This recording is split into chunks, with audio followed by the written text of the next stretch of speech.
আজকে এক মঞ্চে আমরা আসায় আলহামদুলিল্লাহ আমার কাছে খুব ভালো লাগছে, এবং ইসলাম দেশ এবং মানবতা গড়ার একটা পদক্ষেপ অনেকটা এগিয়ে গেছে আজকের এই সম্মেলনের মাধ্যমে।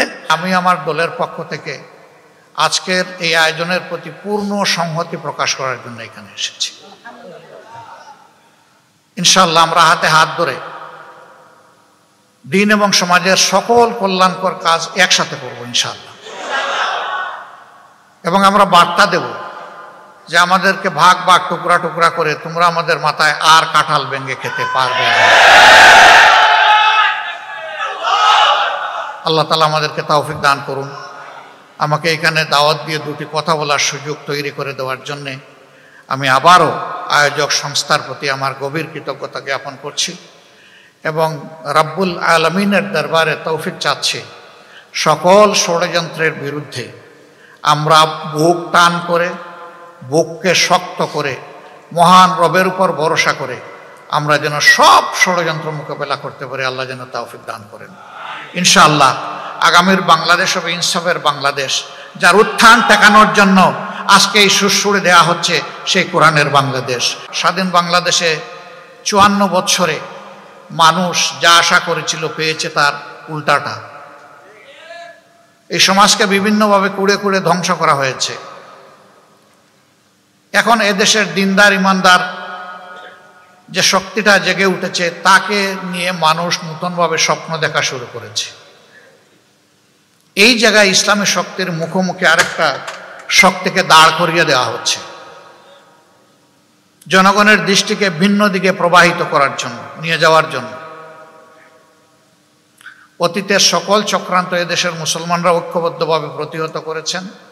ইনশাআল্লাহ এই চক্রান্ত টিকবে না, এটাও ভেসে যাবে ইনশাআল্লাহ। এরা শুধু আল্লাহ তাআলার কোরআন বিরোধী প্রস্তাবনা নিয়ে আসে নাই, এরা নিজেরা স্ববিরোধীও বটে। একদিকে তাদের ভাষায় তারা নারী পুরুষের সমান অধিকার চায়, আবার তারা বলতেছে সব জায়গায় এত% কোটা নির্ধারণ করতে হবে। তো এটা তো স্ববিরোধী হয়ে গেল না? অধিকার যদি সমান হয় কোটার প্রশ্ন আসবে কেন? যার যার যোগ্যতা প্রমাণ করে নিজ জায়গায় চলে যাও, তাইলে তো কোটার দরকার নাই। কোটা দেওয়া হয় পিছিয়ে পড়া বংশকে তাদেরকে সুযোগ দেওয়ার জন্য। নারীরা এই দেশে পিছিয়ে পড়ে নাই। নারীরা আমাদের মা, আমাদের বোন, আমাদের কন্যা, আমাদের ইজ্জত এবং সম্মানের প্রতীক। এরা তার সব কিছু তছনছ করে দিতে চায়। পরিবারে পরিবারে এরা দাঙ্গা লাগাতে চায়। এখানে প্রস্তাবনায় ম্যারিটাল রেপ বলে একটা কথা এসেছে। রেপ তো রেপই, রেপ তো দুইটা অসৎ পুরুষ আর নারী যখন একত্রিত হয় বিবাহ বহির্ভূত পন্থায়, সেটার নাম রেপ হবে। বিবাহিত জীবনে রেপের প্রশ্ন আসলো কেন? এর মাধ্যমে স্বামী স্ত্রীতে ঝগড়া লাগিয়ে আমাদের আদালতগুলোতে এই মামলা দিয়ে পরিপূর্ণ করে দেওয়া এদের উদ্দেশ্য। এরা সমাজের বিপর্যয়ের জন্য এই প্রস্তাবনাগুলো এনেছে। এই জন্য আবারও বলি, A to Z আমরা এই কমিশনই মানি না। কিসের ওদের আবার রিপোর্ট? কমিশন থাকলে রিপোর্ট হবে। যদি এই সংক্রান্ত নারীদের অধিকারের কোনো জায়গায় যদি ক্ষুণ্ণ হয়ে থাকে, সেটাকে যদি আবার সামনে আনতে হয়, তাহলে অবশ্যই এদেশের বেশিরভাগ মানুষের ইমান, আকিদা, তাহজিব, তামুদ্দুনের উপরে যারা বিশ্বাস রাখেন তাদেরকে বাদ দিয়ে নয়, তাদেরকে প্রাধান্য দিয়েই কমিশন গঠন করতে হবে। এই কমিশনে দুঃখজনকভাবে সেই রকম একজন নারীকেও রাখা হয়নি। এখানেই তো এটা পক্ষপাত দুষ্ট।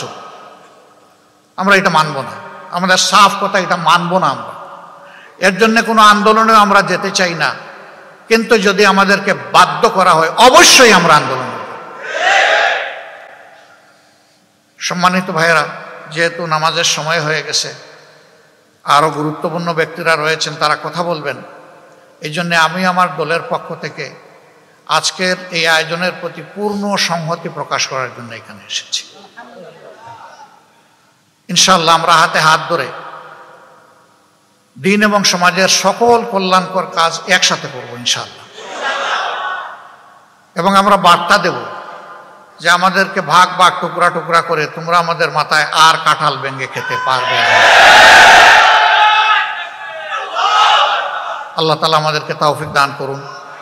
আমাকে এখানে দাওয়াত দিয়ে দুটি কথা বলার সুযোগ তৈরি করে দেওয়ার জন্যে আমি আবারও আয়োজক সংস্থার প্রতি আমার গভীর কৃতজ্ঞতা জ্ঞাপন করছি এবং রাব্বুল আলামিনের দরবারে তৌফিক চাচ্ছি সকল ষড়যন্ত্রের বিরুদ্ধে আমরা বুক টান করে, বুককে শক্ত করে, মহান রবের উপর ভরসা করে আমরা যেন সব ষড়যন্ত্র মোকাবেলা করতে পারি। আল্লাহ যেন তৌফিক দান করেন।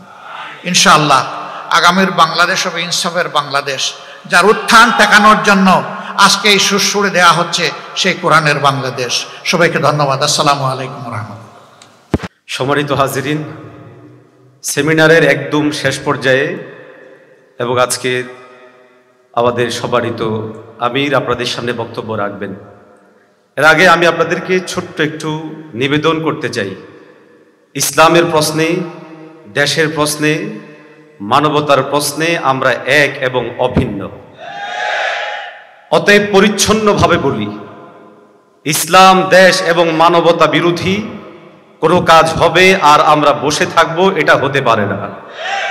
অতএব আজকের এই মঞ্চ, আজকের এই স্টেজ, আজকের এই পরিবেশ আজকে একটি সীমাবদ্ধ জায়গায় হলেও আগামীর দিনে গোটা বাংলাদেশে ছড়িয়ে পড়ে আমাদের মুরব্বী এবং নেতাদের পিছনে থেকে কারা কারা আন্দোলন করতে রাজি, একটু হাত তুলে বলে ইনশাআল্লাহ।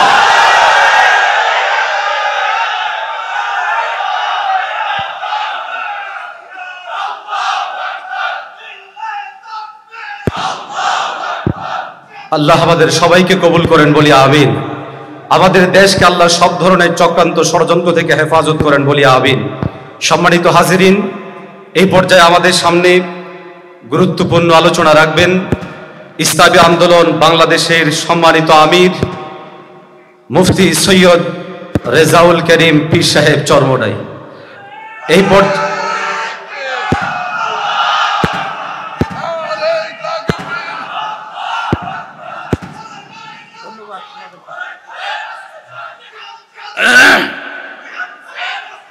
আলহামদুলিল্লাহ, শুকরিয়া আদায়। এবং বর্তমানে যারা কুলাঙ্গার, ওদের কাছে কঠিন মেসেজ, আর বক্তব্য বেশি প্রয়োজন নাই। আজকে যারা এখানে উপস্থিত হয়েছে, এর মাধ্যমেই যারা নাকি এই দেশকে অশান্তি করা এবং আমাদের ভবিষ্যৎ প্রজন্ম সহ নাস্তিকতা বাস্তবায়নের যে হীন চিন্তা এবং চেষ্টা করছে, এটা কখনোই তাদের বাস্তবায়ন হবে না। সাথে সাথে আমি বিশেষ করে এই যে নারী নীতি সংস্কার কমিশন, আমার কাছে আশ্চর্য মনে হচ্ছে যে বিগত 53 বছর স্বাধীনতার পরে নাস্তিকেরা এবং বিশেষ করে ইসলাম বিদ্বেষী চক্ররা আমাদের দেশকে অস্থিতিশীল করার যে হীন চক্রান্ত বিভিন্ন সময় করেছে, আল্লাহর রহমতে কখনো বাস্তবায়ন হয় নাই। আজকে বর্তমানে অন্তর্বর্তীকালী সরকার তার মাধ্যমে বা তাদের মাধ্যমে এই হীন চিন্তা বাস্তবায়ন করবে। আমার মনে হচ্ছে যেটা ভালো করেই তারা জানে যেটা বাস্তবায়ন সম্ভব না, কখন এটা বাস্তবায়িত বাংলাদেশে হবে না। তারপরেও তারা এই পথ বেছে নিলে কারণটা কি? আমার মনে হচ্ছে যে আজকে যে আওয়ামী ফ্যাসিস্ট, এরা যে 5ই আগস্ট আল্লাহর মাই গ্রামে একটা কথা আছে, আলমের বাহির, ভাত পাক করেও খেয়ে যেতে পারে নাই। ওরা তো বসে নাই, এবং পাশে বিভিন্ন যে আমাদের শকুন চক্ষু নিয়ে যারা নজর রাখছে তারা তো বসে নাই। তারা হয়তোবা এই সংস্কার, এই নারী কমিশন, এইটার মাধ্যমে একটা অস্থিতিশীল পরিবেশ তৈরি করে যখন ওলামায়ে কেরাম, দেশপ্রেমিক এবং যারা নাকি ধর্মাবলম্বী তারা যখন এক প্রতিবাদের রাস্তায় নামবে, এই সুযোগে হয়তোবা এই ঘাপটি মারা যারা নাকি এই দেশের শত্রু, ইসলামের শত্রু, মানবতার শত্রু, ওরা বিভিন্ন কায়দার সুযোগ তো তালাশ করতেছে, ওরা হয়তোবা এই সুযোগে রাস্তায় নামার জন্যে একটা পদক্ষেপ বা হীনচক্র, নীল নকশা তৈরি করতে পারে। এই জন্য অন্তর্বর্তীকালী সরকারকে আমি বলবো যে এখানে আপনারা যেই নারী নীতি সংস্কার যে কমিশন করেছেন এবং তাদের যে প্রস্তাব অনুযায়ী আপনারা খুব খুশি ভাবা দিচ্ছেন, এখানে আপনাদের মনে করতে হবে যে এমনিতেই আপনারা কিন্তু জনগণের ভোটে সরকার কিন্তু হন নাই। আপনারা কিন্তু দেশ পরিচালনা জনগণের ভোটের মাধ্যমে কিন্তু দেশ পরিচালনা করছেন না। এখানে হাজার হাজার মায়ের কোল খালি হয়েছে, বহুত সন্তানদের চক্ষু হারিয়েছে, হাজার হাজার মায়ের সন্তানরা পঙ্গু হয়েছে। এর ফসল হলে আপনারা, আর সেখানে আপনাদেরকে সুন্দরভাবে দেশ পরিচালনা করতে দেবে, এটা আপনারা বুঝেন না। আমরা তো সবসময় আপনাদের সহযোগিতা ছিলাম, এখনো আছি, কিন্তু আমাদেরকে রাস্তায় নামিয়ে আপনাদের মুখামুখি দাঁড় করে ওই ফ্যাসিস্ট এবং ঘাপটি মারা শত্রুরা যেন সুযোগ না নিতে পারে, এটা আপনাদের মাথায় রাখার জন্যে আমরা বিশেষ করে অনুরোধ করছি। এরপরেও যদি আপনারা সামনে পা বাড়াতে চান, পরিষ্কার মেসেজ, আল্লাহর রহমতে যারা নাকি বিভিন্ন সময় ফেরাউনি ভূমিকায় ছিল, তারাও কিন্তু তাদের ফেরাউনি ভূমিকা বাস্তবায়ন বাংলার জমিনে করতে পারে নাই। আপনারা তো আল্লাহর রহমতে দেখা দৃষ্টিতে, আমি বলবো কি, ওই কে বলছে না যে 5 মিনিটে আপনারা আপনাদের অবস্থান থেকে সরে যান, 5 মিনিটও সময় পাবেন না। আমি আপনাদের সকলকে ধন্যবাদ জানাচ্ছি এবং সম্মানিত ওলামায়ে কেরাম এবং রাজনীতিবিদ এবং বিশেষ করে আমরা যারা আলহামদুলিল্লাহ ইসলামী রাজনীতির সাথে জড়িয়ে আমরা কাজ করছি, আজকে এক মঞ্চে আমরা আসায় আলহামদুলিল্লাহ আমার কাছে খুব ভালো লাগছে। এবং ইসলাম দেশ এবং মানবতা গড়ার একটা পদক্ষেপ অনেকটা এগিয়ে গেছে আজকের এই সম্মেলনের মাধ্যমে। আমি যে আয়োজকদেরকে আবার ধন্যবাদ জানিয়ে এবং যারা কষ্ট করে এসেছেন সকলকে ধন্যবাদ জানিয়ে, বিশেষ করে মেহমানদারি ব্যবস্থা রয়েছে, এই জন্য আপনারা একটু মেহমানদারি আপনারা আপ্যায়ন গ্রহণ করবেন। এখন দোয়া করি, আল্লাহুম্মা আমিন। রব্বানা আতিনা ফিদ দুনিয়া হাসানা ওয়া ফিল আখিরাতি হাসানা ওয়া কিনা আযাবান নার। আল্লাহ আপনি আমাদের জীবনের গুনাহ খাতা মাফ করে দেন, আল্লাহ তাদেরকে আপনি হেফাজত করেন। সুবহান রাব্বিকা রাব্বিল ইজ্জাতি আম্মা ইয়াসিফুন, সালামুন আলাল মুরসালিন, আলহামদুলিল্লাহি রাব্বিল আলামিন। শুকরিয়া, মাশাআল্লাহ, তোমাদেরকে ধন্যবাদ। সম্মানিত অতিথিবৃন্দ, আমরা আপনাদেরকে অনুরোধ করব একটু আওয়াজ না করি। আর এখানে আমাদের সম্মানিত সাংবাদিক